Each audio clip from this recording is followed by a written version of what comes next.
Hi, welcome back. Today I am going to show you how to use COUNTIF function in Microsoft Excel, which is one of the useful function. So here I have list of student names. So I have around 12 names, 12, 12 values are there. So each value is repeated or twice or thrice. So I want to see each and every or I want to find any one name is how many times it's repeated.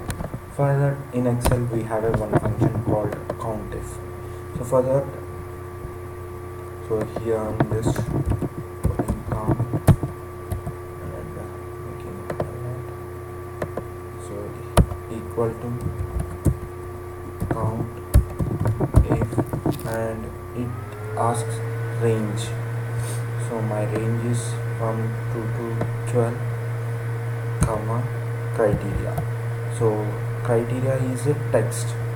So here I want to see how many times Ravi is repeated in my student names.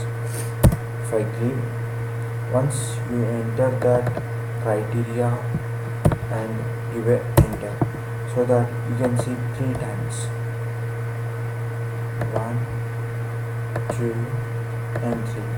So I am deleting one of the value. So here you can see the count is getting changed. This is how we can use COUNTIF function in Microsoft Excel. Thanks for watching. Please subscribe to our channel to get more basic updates in Microsoft Excel. Thank you.